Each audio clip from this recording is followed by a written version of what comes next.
युद्ध के बीच यूक्रेनी सेना ने एक बयान में कहा कि उसने करीब 3500 रूसी सैनिकों को मार गिराया है। यूक्रेनी सेना के मुताबिक अनुमानित तौर पर 102 रूसी टैंक और 8 हेलीकॉप्टर सहित 22 विमान नष्ट किए गए हैं। यूक्रेनी सेना ने बताया कि उसने लगभग 200 रूसी सैनिकों को बंदी भी बनाया है। रूस ने संयुक्त राष्ट्र सुरक्षा परिषद के उस प्रस्ताव पर वीटो किया है जिसने यूक्रेन के खिलाफ उसकी आक्रामकता की कड़े शब्दों में निंदा की है और सैनिकों को तत्काल वापसी की मांग की है। अमेरिका सहित परिषद के 15 सदस्यों में से 9 ने प्रस्ताव के पक्ष में मतदान किया, जबकि चीन और भारत व यूएई ने मतदान नहीं किया है।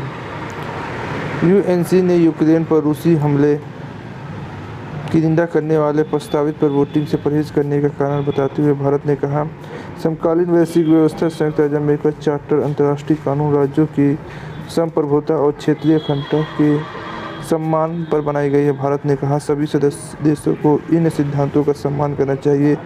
संवाद ही मतभेदों को सुलझाने का एकमात्र तरीका है।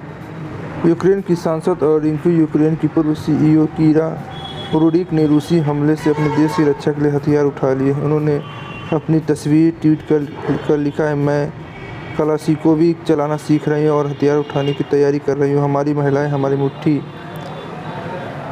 इसी तरह रक्षा करेंगी जैसे हमारे पुरुष करते हैं।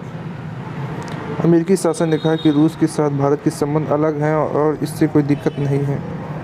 अमेरिकी विदेश मंत्रालय के प्रवक्ता नेड प्राइस ने कहा, भारत और रूस के बीच रिश्ते रक्षा और सुरक्षा सेक्टर से जुड़े हैं जो हमारे साथ नहीं है। हालांकि उन्होंने कहा कि भारत और अमेरिका महत्वपूर्ण हित साझा करते हैं।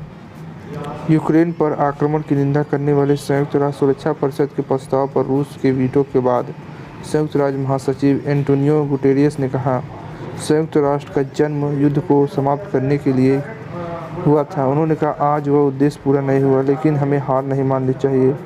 बकौल गुटेरेस, हमें शांति की एक और मौका देना चाहिए। यूक्रेन के राष्ट्रपति वोलोदिमीर ज़ेलेंस्की ने ट्वीट पर एक नया वीडियो जारी कर हथियार डालने के अफवाह को खारिज किया है। उन्होंने कैप्शन में लिखा, झूठी बातों पर विश्वास न करें। उन्होंने कहा, बहुत सारी फर्जी बातें चल रही हैं कि मैंने अपनी सेना को हथियार डालने को कहा है।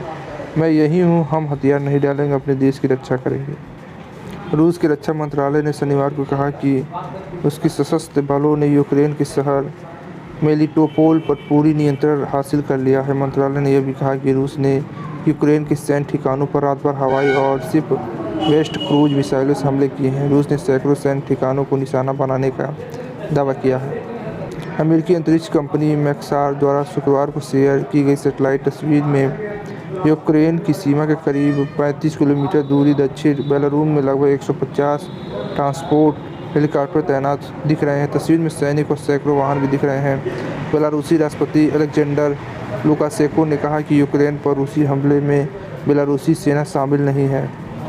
यूक्रेन पर रूसी हमले के बीच कांग्रेस नेता मनीष तिवारी ने शनिवार को कहा, रूस हमारी विपत्तियों में हमारे साथ रहा, लेकिन अगर मित्र गलती करता है तो उसे सुधारना चाहिए। उन्होंने कहा कि भारत को अपना पक्ष चुनना होगा। बकौल तिवारी, भारत की गुटनिरपेक्ष नीति 1991 से धीरे धीरे समाप्त हो गई है।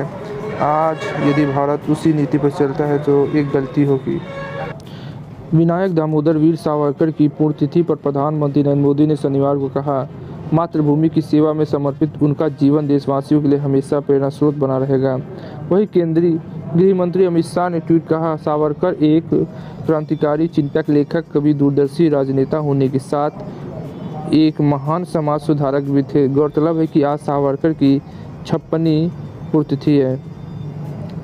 यूक्रेन पर रूस के हमले के बाद अमेरिका ने रूसी राष्ट्रपति पुतिन और रूसी विदेश मंत्री लावरोव पर प्रतिबंध लगा दिया। अमेरिकी सरकार ने कहा कि लोकतांत्रिक संप्रभु देश यूक्रेन पर रूस के अकारण और गैरकानूनी आक्रमण के लिए पुतिन और लावरोव सीधे तौर पर जिम्मेदार हैं। ट्रेजरी विभाग द्वारा इसी राज्य अध्यक्ष पर प्रतिबंध लगाने का यह अत्यंत दुर्लभ मामला है।